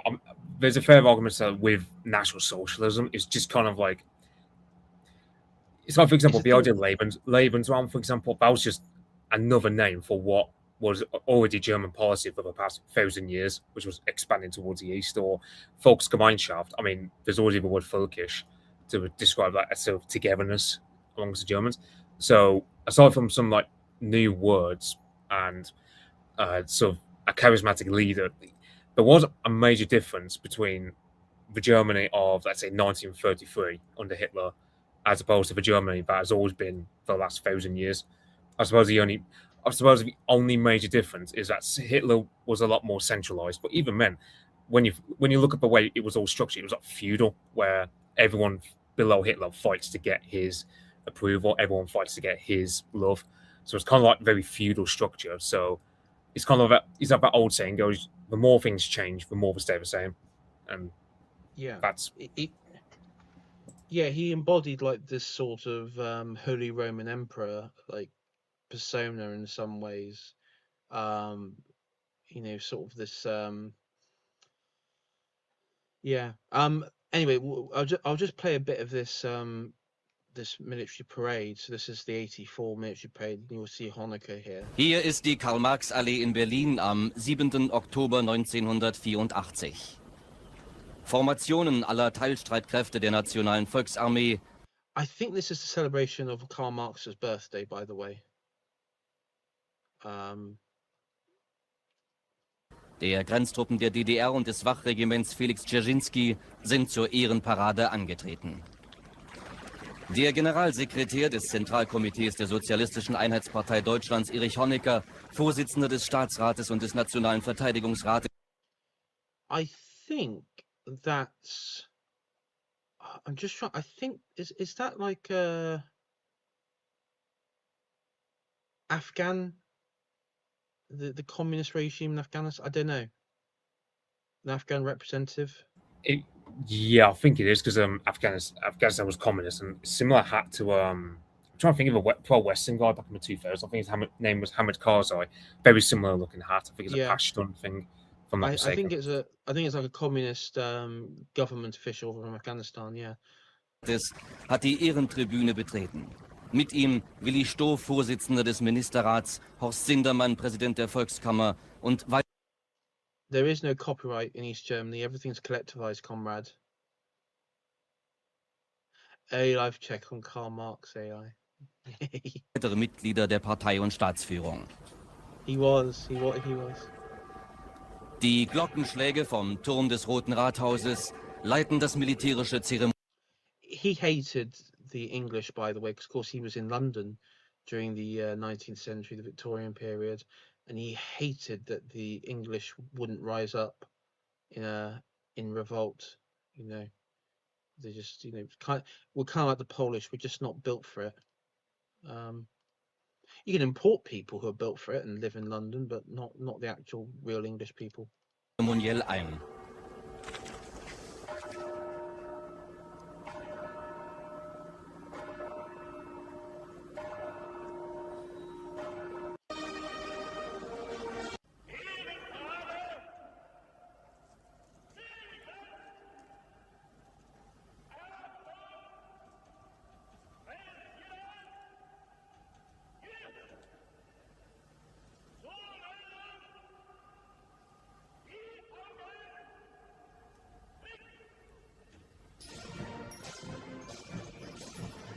Der Minister für nationale Verteidigung, Armeegeneral Heinz Hoffmann, Mitglied des Politbüros des ZK der SED, nimmt die Meldung des Kommandierenden entgegen.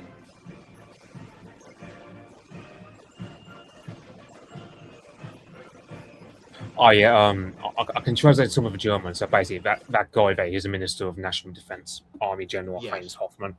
So I thought it was the Minister of Defense of Heinz Hoffmann. Yeah. I can translate one of the banners from earlier. I think it said "Worst effects of long live the German Democratic Republic," basically.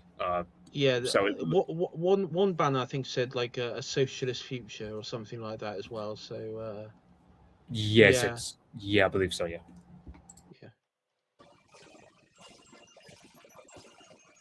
I mean, this is a copy of the Soviet style of parade. So when they, of course, yeah.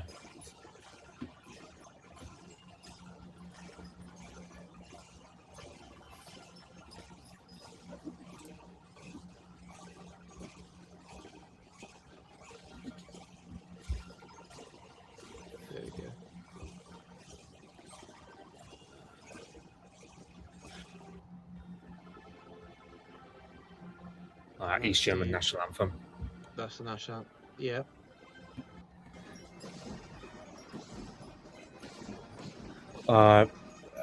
Yeah, so that says there, long live the German Democratic Republic, our begeben sich die socialist Formationen zur fatherland. Ausgangslinie ihres Defilés zum ja. Strausberger Platz.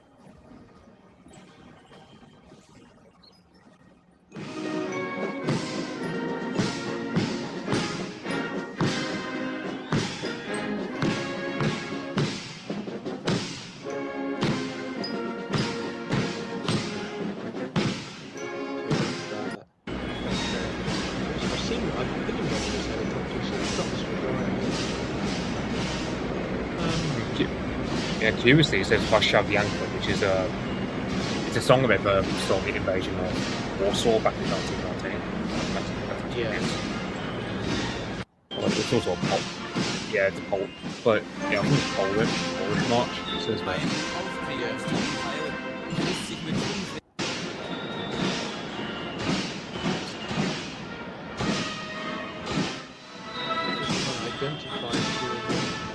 Vom Strausberger Platz her nähern sich die Parade. Auf geländegängigen und luftlandefähigen Spezialfahrzeugen Fallschirmjäger des Anteils senken. These with the red caps, Mitch, are these special forces? I want to say they're the main special regiment I think of is a Stasi regiment, Felix Dzerzhinsky Life Guards regiment, but I don't think they had. Yeah, I'll be unless they're a foreign regiment, maybe like a Polish regiment. I don't know. I'll also.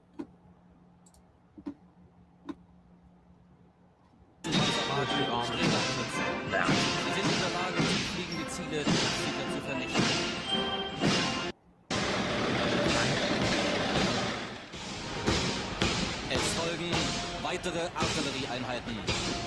Im Paradebild eine Panzerjägerabteilung mit 100. The Panzer Division.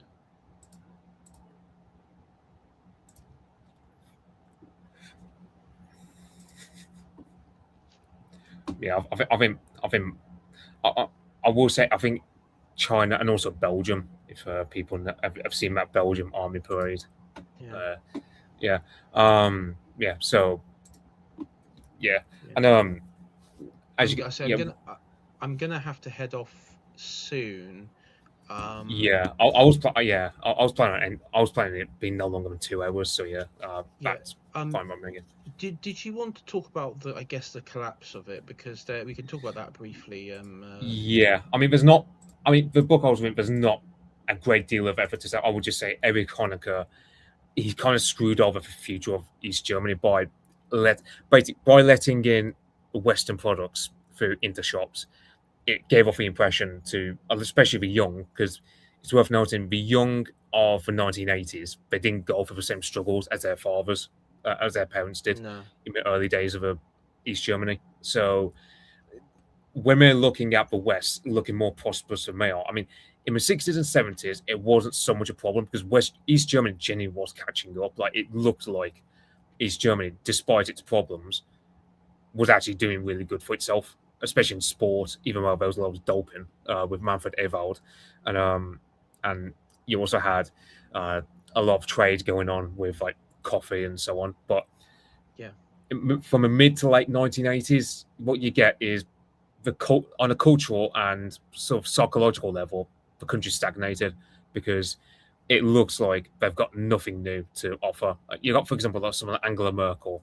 She'll say, like, as her moment of rebellion was going on a trek all over Eastern Europe and the Caucasus, and that was seen as like their moment of rebellion. There are plenty of East German guys who would go to work in the Soviet Union and they just wouldn't go back for years because they just felt the country was too stuffy and provincial. And it's kind of like one of the things where, so after it collapses, you have this kind of thing called nostalgia, which is the Eastern nostalgia, but it's not that the people want the system back. It's more the fact of people able to live comfortably in East Germany, and they didn't appreciate it enough at the time, in my view. But in East Germany, you never suffered homelessness. There was no drugs. There was no mass pornography all over the place. It's like, for example, one very communist area of Berlin is called Friedrichshain, and there's a place there called the Berghain, which is probably the most degenerate nightclub in the world.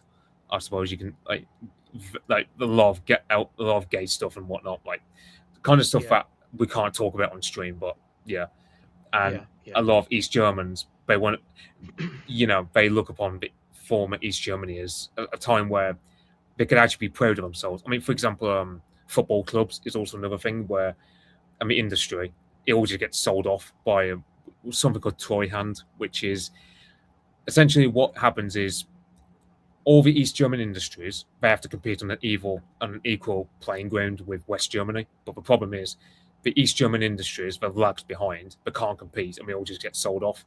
And you have this situation where plenty of East German workers, they're basically paid to dismantle their own factories to be shipped off abroad, which you can imagine how Yeah. demoralizing that must be. And on top of Gorbachev, he had the perestroika, and that had ripple effects as well. Because obviously this every Warsaw Pact country was to some point or another propped up by through intelligence, military trade, or economic, and was propped up by the Soviet Union, and so of course that had an effect. One thing I'd also point out is that, and they love doing this in the Eastern Bloc.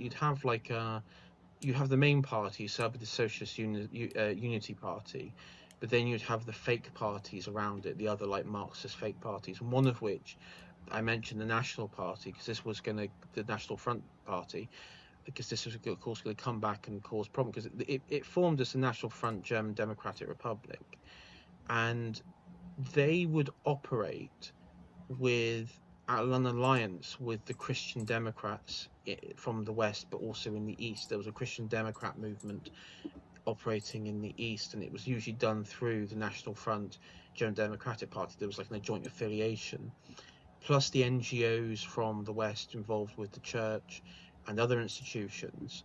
So the East German state was largely infiltrated on that level. And then in the 80s, part of reforms by Honecker, and this was a bit of a stupid move by him, because there wasn't any centralized figure, like a strong figure. A lot of powers were devolved down to ministers, and they had their own roles, and then they would be devolved down to on the local level to these fake parties.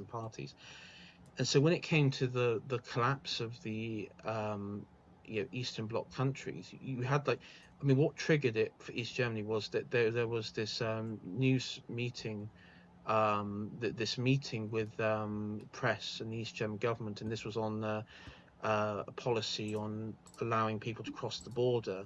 And what happened is the minister, I think for the interior, who largely was Shabovsky. Yeah. Shabosky, had largely fallen out with the party narrative anyway. But he announced that East Germans could now travel freely between the West and through Berlin and everything. But nobody had actually told the interior minister and the security state office. And so when you had thousands upon thousands of East Germans, because one big thing, it wasn't just about going there.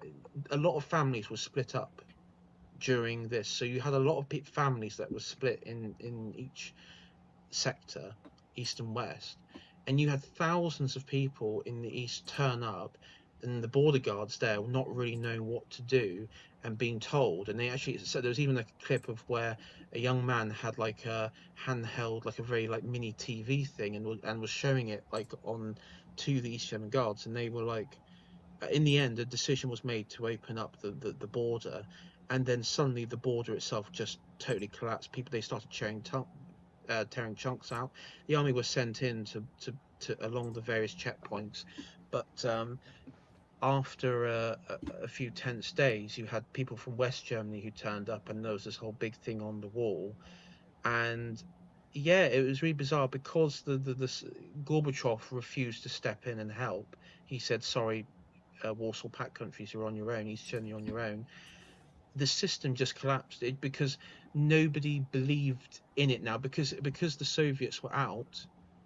Honecker was, he was done. He was quite depleted, and the people running, on the ground, the local on the grounds were the biggest callers. I mean, the National Front Party were then openly declaring themselves to be Christian Democrats and calling for reunification.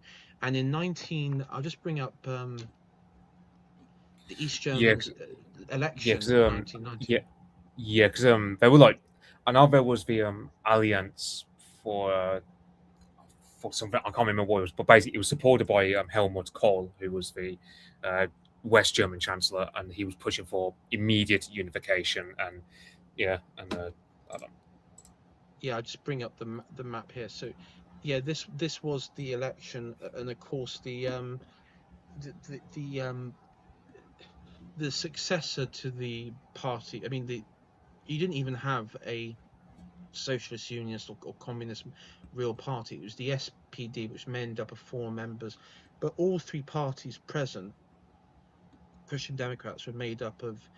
I mean, the Christian Democrats and the SPD were largely people in favour of reunification. It was only the PDS, I think, that were rather half and half. It depended on which member you ask, but overall, it was sort of it was a done deal, with the view of reunification, and this just yeah, because I, just to add a bit more context. So the thing about the problem that East Germany had was they relied a lot upon, in terms of energy, on Russia with the Druzhba pipelines, but basically what happened was Brezhnev in 1975 he said, "Sorry, I'm going to have to up the prices because of the oil crisis after the Yom Kippur War." So he had to raise up prices in order to subsidize the Soviet economy.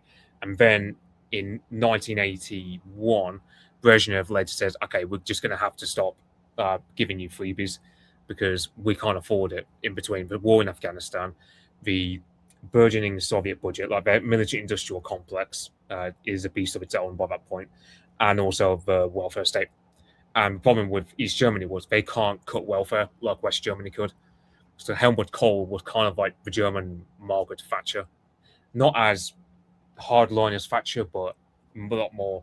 But he's genuinely seen as a conservative, very much of a European integrationist, though, like very much on board with Mitterrand in France, and yeah, and that's the funny thing was in West Germany they celebrated the anniversary. Well, they commemorated the anniversary of the 1953 uprising. But then once reunification happened, stopped celebrating it and they bring in uh, German Unity Day. And the funny thing, and another thing is, after unification, the West Germans basically they get a special tax called the solidarity tax, which is basically you have to pay X amount of money to help the East get back up on its feet. But of course, no one really invests in the East. A whole list of factors that there's a lot of resentment built on the eastern side of Germany towards the West, and there's a lot of Western Germans who feel that the East should not get a single penny in terms of its solidarity payment stuff. Yeah, and I will say one good. The first episode of Deutschland '89 uh, depicts kind of like what happened with this, where so Shabovsky he reads out his brief, which says, "Oh well, the wall will be opened up," and because the thing was, Hungary opened up their borders with Austria, which meant that if you're an East German, you could go through Czechoslovakia and Hungary to get through to Austria and therefore to West Germany. But then, and so Egon Krenz, at that point, I mean, it's worth noting Honecker hid the reality of how bad East Germany's economy was from everyone, including his second in command, Egon Yeah, Krenz. and yeah, I mean, it was really bad, and nothing was. I mean, I think people knew how bad it was, but West. There was. I mean, I met there was a West German family I met years ago, and they were from Bonn, so they're from the West. And there is this attitude in the western part of Germany today that they should never be reunited because it's kind of the East is such a burden now to deal with. Um, that they financially because of how mismanaged it come down to similar. I mean, similar to how the Soviet system, and as it says here, I'll just bring up the revolutions. Of course, the first one was Poland, and Lech Walesa, with Solidarity, and which was very much backed by the American CIA and the Vatican. They were very much backed by extreme measures, because Poland was sort of the weakest link when it came to communist rule. But yeah, East Germany really started off, and it was a domino effect. It then spread to Hungary. Hungary opened up the border. And what's quite interesting is when you look at Czechoslovakia, East Germany, and Hungary, and Poland, the communist parties there, or the leading communist parties, they weren't actually like forced out at gunpoint. They just abolished themselves overnight. I mean, Romania was a bit different, of course. That there had to be a violent revolution for that. And the Soviet Union, it was done by physical force, with Yeltsin, and with the failed coup in 1990, and the coup and Yeltsin, and the actual Yeltsin forcing the disbanding of the Soviet Union, and the banning and the abolishment of the Communist Party. But yeah, I mean, it was how. I think in some ways with the Soviet Union, it became too centralized. Yeah, I know.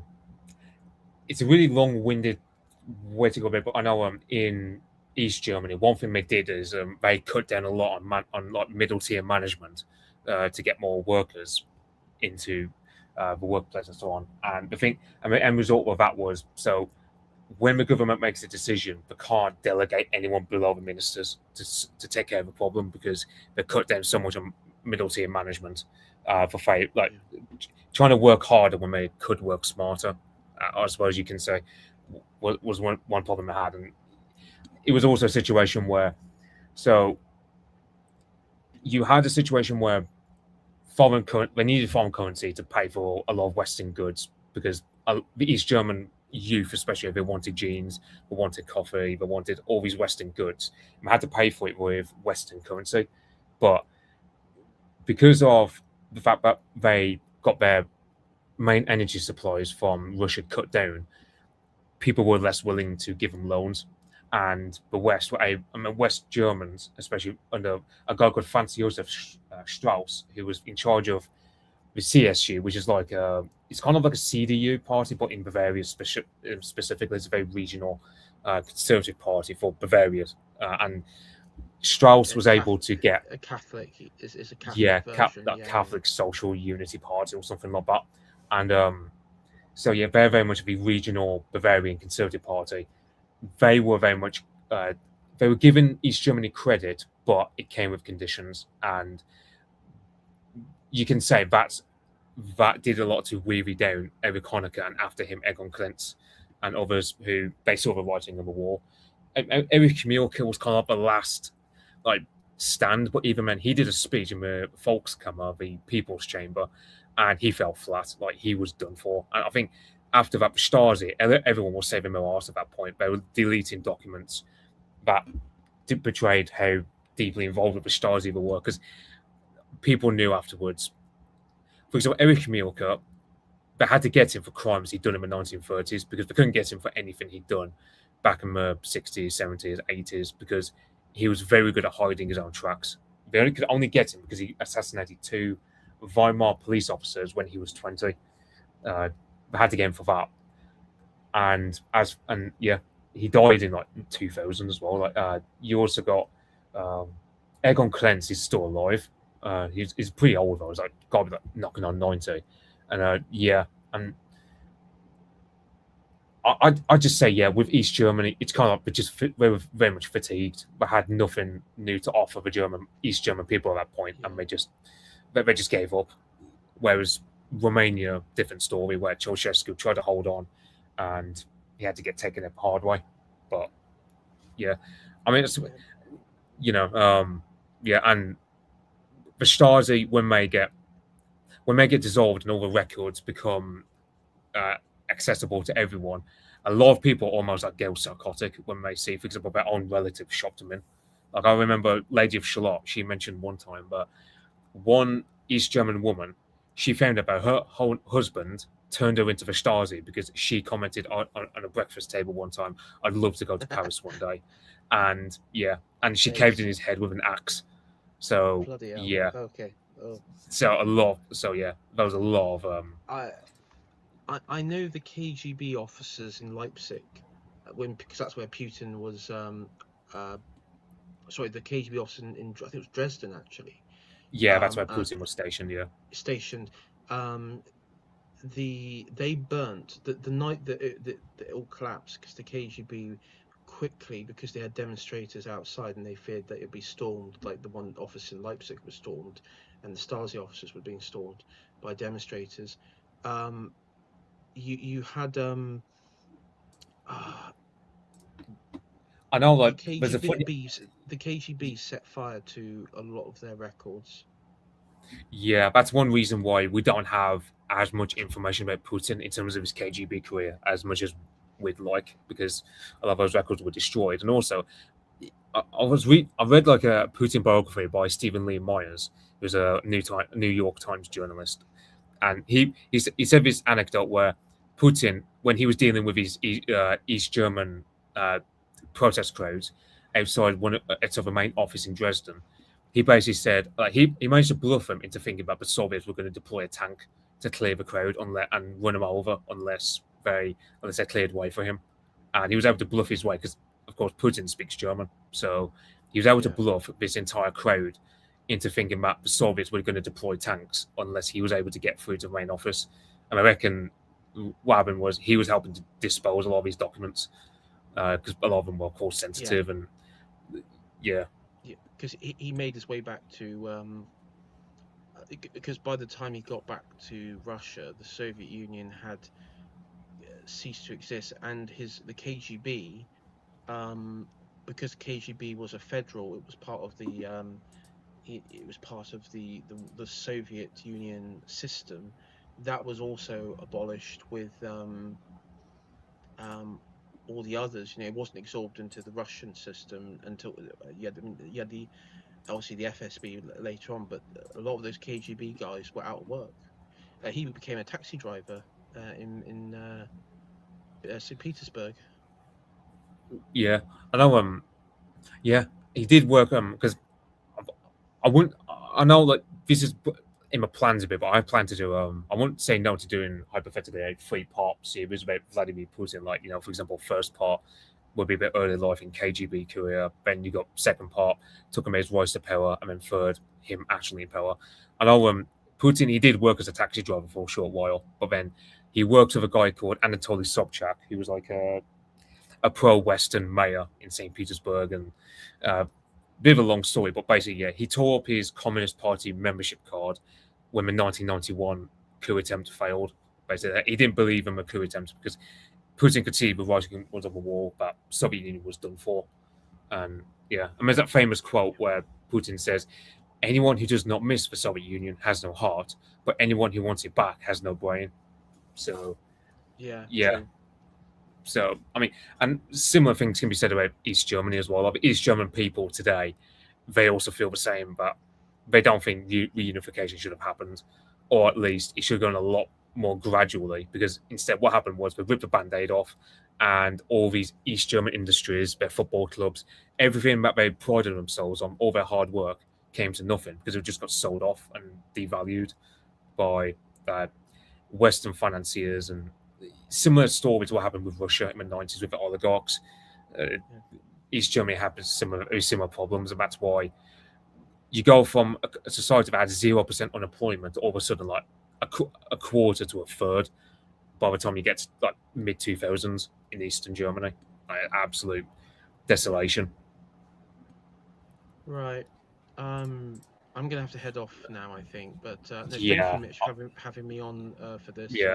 I think definitely in the future we could do maybe.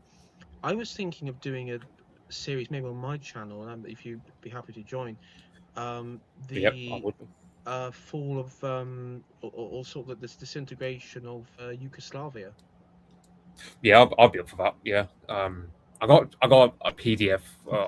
I can find some books on Z Library. Yeah, I read the book about ages ago, but yeah, there's also a BBC documentary about that, which It's I 4 hour. liked it. Yeah, Yeah, 4 it's, hours. that's a good one because they interview everybody and it actually gives like a very clear bit how it happened. But that's quite an interesting one, and particularly on the basis of how the communist system, or sorry, a communist system collapsed, but then nationalism came like swinging out of that, where everyone was sort of a nationalist for their side.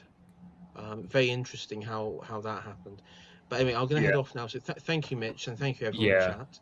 yeah. Cheers for coming on, and I'll be happy to come on. Yep. Yeah. Just to end off. As mentioned earlier, I'll link AO's channel as well as the sources I use for this stream.